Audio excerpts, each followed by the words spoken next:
What's up, guys? Welcome to Zeus on Crypto. Zeus here, streaming straight from Vegas. Welcome back to my channel. So let's talk about today and yesterday, what's going on market and everywhere else.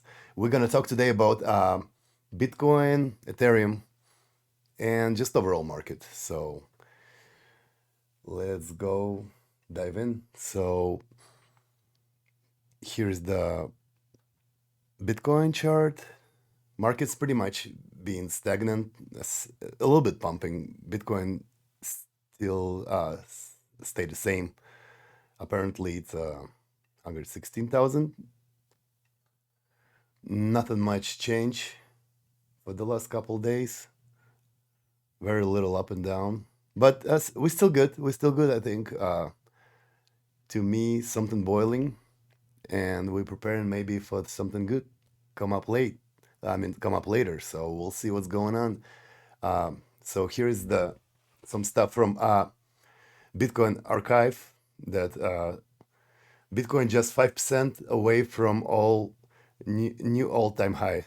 So yeah, so apparently we might gonna break out anytime soon, hopefully. Then what's going on? Here's the from Crypto Rover. Whales are accumulating Bitcoin like absolute maniacs. So you see what's going on behind the scenes. Uh, we got scared with all of these world events, with the Fed doesn't want to do the cuts, economics crashing, etc., etc. But behind the scenes, pretty much big whales stacking the sats and Bitcoin. Nobody talk about that, but regular people, regular investors, everybody run away from the markets. So let's explain simply what is the whales, crypto Bitcoin whales. So we put everything in animals, pretty much how explain sea animals. So if you hold under the one Bitcoin, you pretty much shrimp. If you have somewhere between 1 and 10 Bitcoin, you're crab. Then 10 to 50 will be octopus. 50 to 100 Bitcoin will be fish. Then dolphin, 100 to 500. And shark is half thousand to thousand, and of course whales. What are we talking about? Big guys will be 1,000 plus bitcoins, and humpbacks is probably someone. I think it's only like two humpbacks in the whole world, and I think one of them is like Michael Saylor, and maybe like BlackRock with the Larry Fink, and we'll see. Probably another big corporation will be added to that stuff too. So from Vivek, Bitcoin hash rate just hit new all-time high.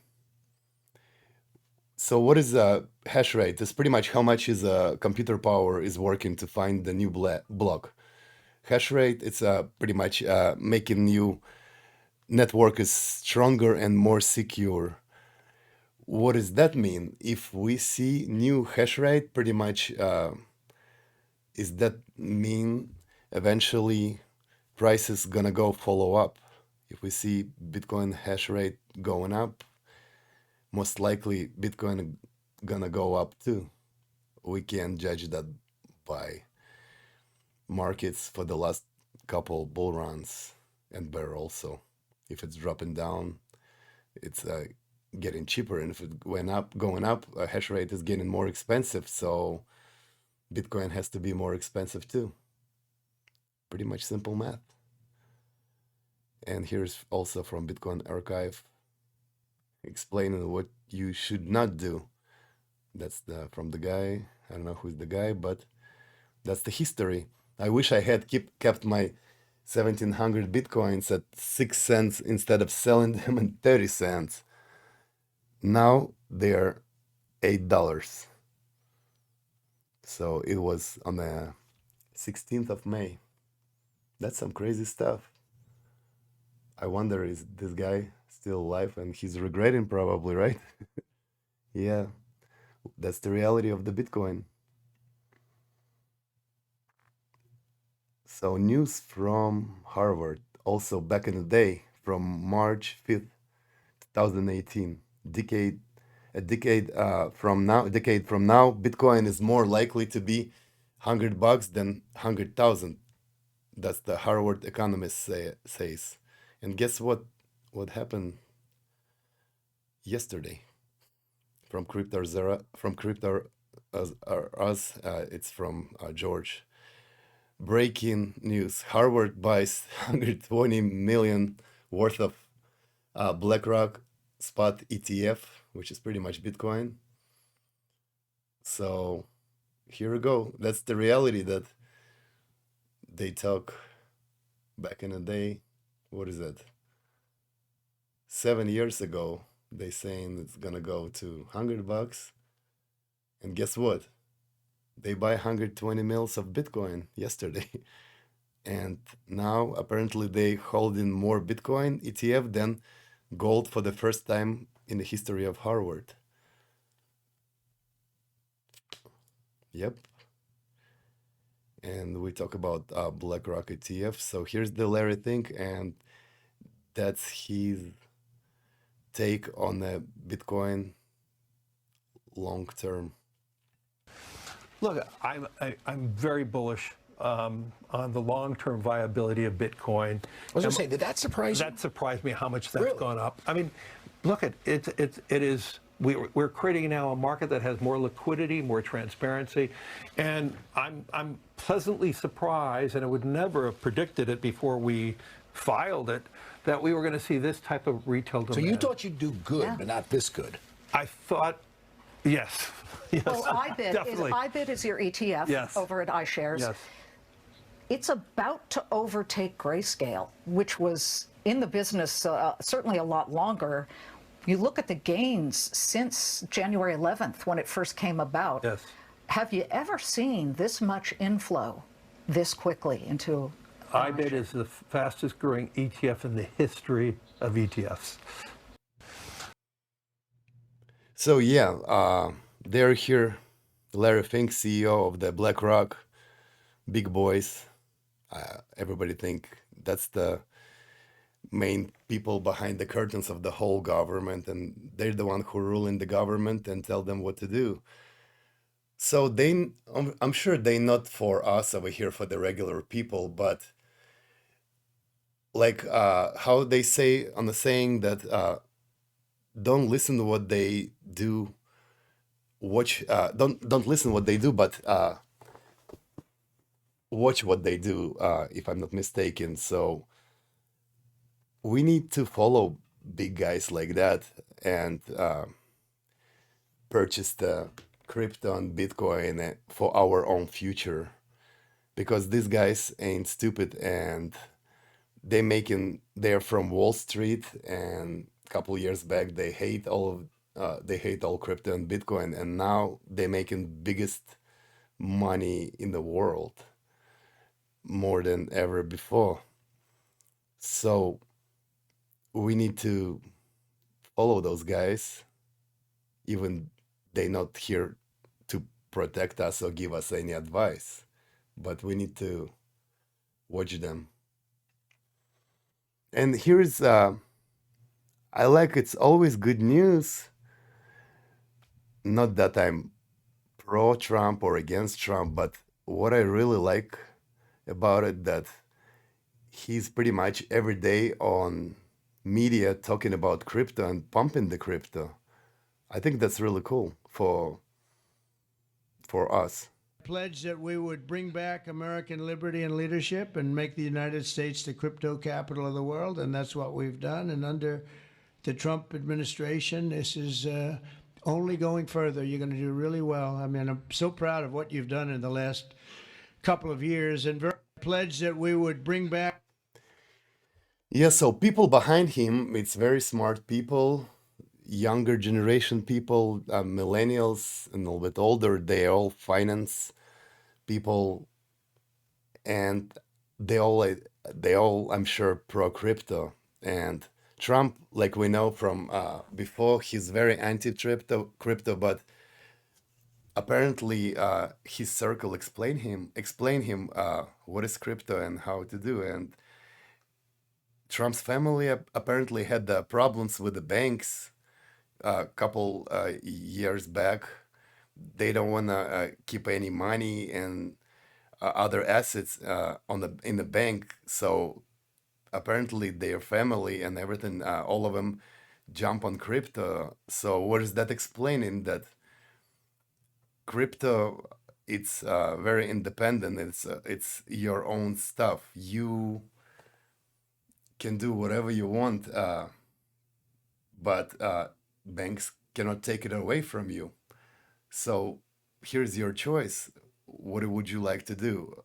Keep all your assets, which is money and savings on the bank, or just hold in your private wallet and only you know the way in and the way out. So think of that. And I think that should be enough for today about Bitcoin. And let's talk about the main news for the last couple days. So apparently, Ethereum, it's the second biggest coin, which is first altcoin from the crypto market cap. Apparently, been stagnant for a little while, over a couple years, and last couple days, it's finally break up $4,000, 4,000 plus dollars. So here's the from Rand Nooner. Finally, Ethereum breaks 4-year resistance. But what's coming next is worth far more attention. So, what is this chart shows? Ethereum price history since 2021. So, where are we gonna go next? For about last 4 years, Ethereum keep hitting the ceiling, which is you can see all these red dots, but it cannot break through. But apparently, here it is. We break through the ceiling, so I guess that's the quite a big of sign. So, and we finally broke above resistance, which is that green dot, and a chart that suggested breaking the ceiling could lead to much higher prices, potentially six, uh, 8,000 by 2026 or seven if trend keep continue. We'll see how it's going, but now pretty much all big investors and corporates start shilling Ethereum right after they already jump on Bitcoin. So it's pretty much showing the same that we break the resistance. Yep. And here is the Tom Lee. We talked about Tom Lee yesterday, famous for his crypto predictions from the Wall Street guy. And he's actually one of the main faces of he's an Ethereum proponent right now. And let's listen what take he has on it. That would value Ethereum today at around 16,000, and it's currently 3,700. Let's talk about Ethereum. Why is it something you need to hold in your portfolio? Well, to me, Ethereum's having its Bitcoin 2017 moment again. And to give perspective, in 2017, Bitcoin was under 1,000, but that was the year when Wall Street discovered that the narrative of Bitcoin is digital gold, and Bitcoin has gone to 120,000 now, so 120 times increase. In 2025, a couple things are happening around Ethereum. The first is the Genius Act is now making stable coins kind of green lighted, which is the ChatGPT moment for crypto, but it needs a smart contract, so it doesn't work on Bitcoin.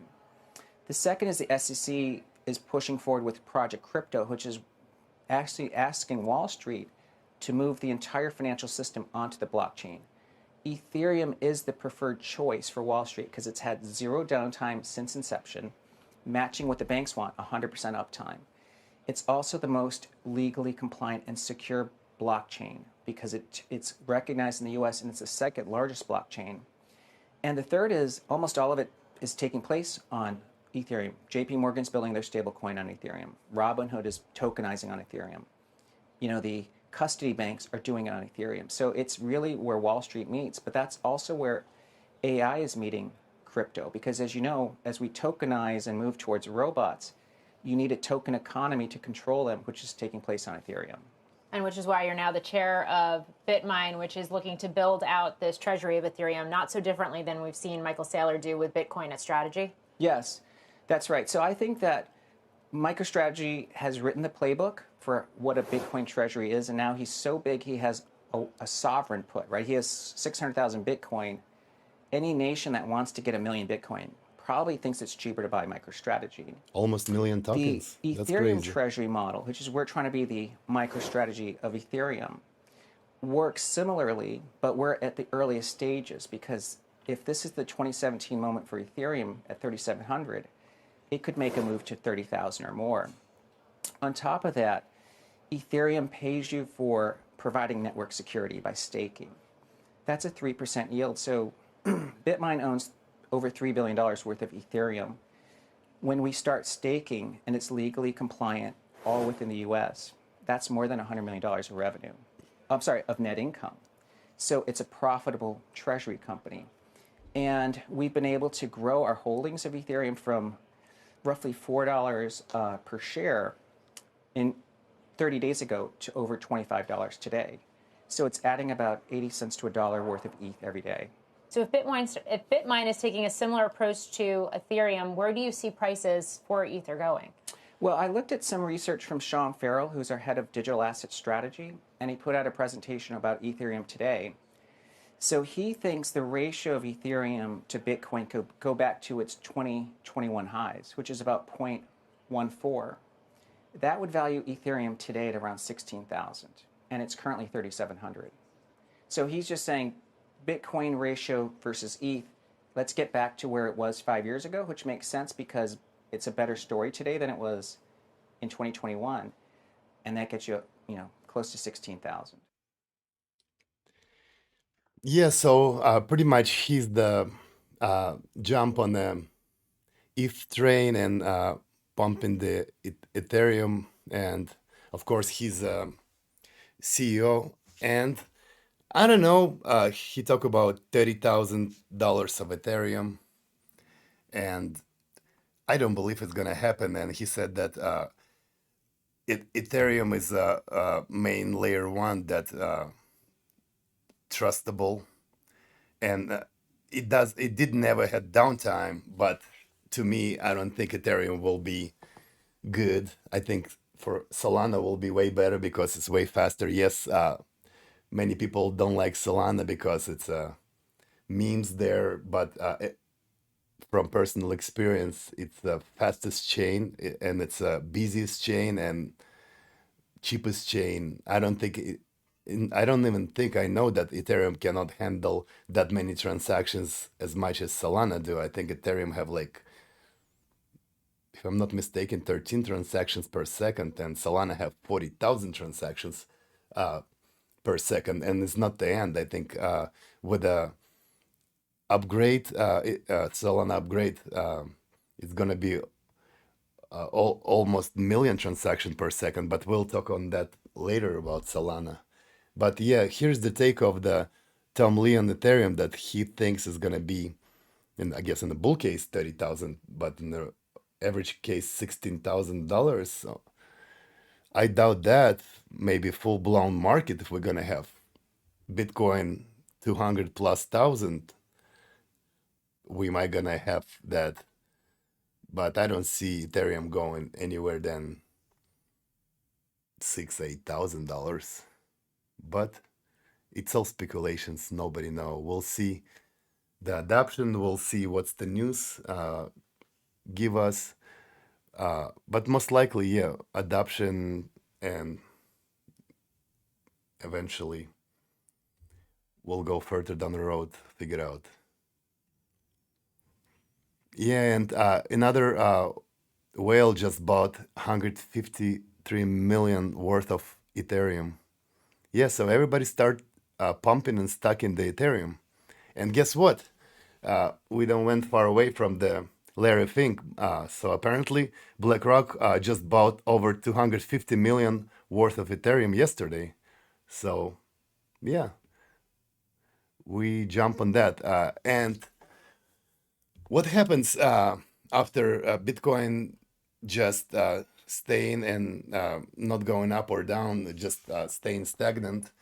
Usually it going down the road, which is jump market just going filling the money from Bitcoin to Ethereum.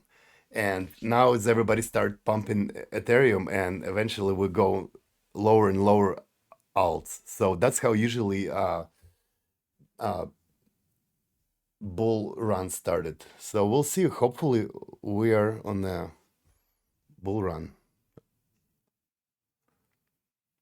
This another new buyers of Ethereum. Over the past few days, ETH has seen sharp rise in the first-time buyers and momentum trades. Fresh demand meets renewed conviction as existing holders lift their cost basis. So I don't know if it's retail investors coming, it's someone regular like us, or it's all corporations. But everything started waking up little by little. And guess what, guys? Is it coincidence or not? But aren't you see all of these wars start figuring out and negotiating? Is just yesterday, I think Trump just meet up with the Azerbaijan president and Armenian president, which is, I think, such a great news because they were at the war for over 30 years. They're both such nice countries. I know many people from both countries, very lovely people, but I hope they can regulate the conflict, which is apparently they did. Hopefully it's not going to get escalated, and maybe then we're going to move on the Russia-Ukraine conflict and we'll figure something out with that. That will be such a great news. And then Fed cuts come in, and guess what? They're going to start pumping money into market. That's how usually a bull market happening. So, and we're pretty much on track for the bull run. It's usually happen in Q4 every 4 years. And here is the Trump family. Eric Trump says you should never bet against Ethereum. Well, apparently they all know something. Trump owns over $500 million worth of ETH. He 100% knows something. And here's the same, like we checked before corporation who owned the Bitcoin, and now we have top ETH holders among the companies and foundation. BitMine, which is Tom Lee we talked about on video previous, on 850,000 ETH, Sharplink Gaming 430, Ether Machine 345, Ethereum Foundation 232, Pulse Chain 166, Coinbase, Digital 120, Mantle 101, Golem Foundation 100, and BTC Vs Incorporation $70,000. That's a lot of whales over here owning ETH.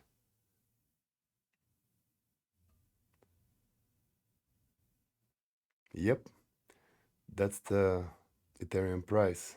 Pretty much right now is, where are we at? We already break that. We went all the way till $4,200. So yeah, I think big pump is coming. And that's pretty much it for today. But before I go, I want to show you guys something interesting. We talk about Fed Reserve, and it's an interesting take and kind of scary take. It's an AI, but it's a 2-minute video. Please, guys, watch. That's some crazy video. Jekyll Island, November 1910. 7 bankers meeting in secret to create America's central bank. We just can't call it that.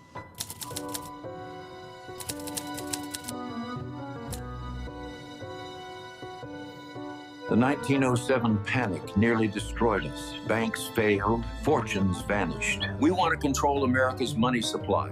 create booms, trigger busts, and profit from both. And how will we do that? We'll create money from nothing, loan it to the government, and charge interest. Legal counterfeiting, my friends. But there's a cost. Every dollar we print steals value from existing dollars. It's a hidden tax that flows directly to us. And it gets worse. If we ever get off the gold standard, governments can print money for wars. Endless wars become possible and profitable. Since Americans hate central banks, we'll call it the Federal Reserve. Sounds governmental, doesn't it? It's not. The president will appoint board members, but we'll pick who he appoints. We'll have 12 regional banks. Looks decentralized, democratic even, but New York banks control them all. That's us. You're probably wondering how we're going to get this through Congress. December 23rd, 1913. Most of Congress home for Christmas. Perfect timing for passing unpopular legislation. I'll publicly oppose our own bill in Congress. They'll pass it thinking they beat Wall Street. We'll fund university chairs, write the textbooks. They'll teach our system as economic science. Beautiful. Every American born after this will inherit debt on money we created from nothing. Generational servitude. The Federal Reserve. Not federal, no reserves. But everyone will think it's their government protecting them. Good afternoon.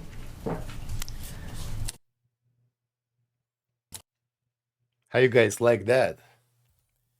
Well, that's the reality of our world and government. So what I always think of that, what is Federal Reserve? Because it doesn't belong to the government. Well, here we go. We live in a world full of scam. So if you rich, you can get away with everything. But if you poor or just regular person, you're always gonna get prosecuted. You're always gonna get punished. So yeah, think of that. Think of dollar. What is dollar? It's just the paper. Even we believe in that, but should we really? And Bitcoin have no owner, no government, and you can own anywhere in the world. So yeah, guys, think of that. That's some crazy stuff. Even if it's AI, AI, it's still very scary. But maybe that's the reality. All right, guys. Thank you so much for come over again. Please comment down below if you have any questions to me. I'm always answering them. And thanks again. Thank you for come over. Zeus is out.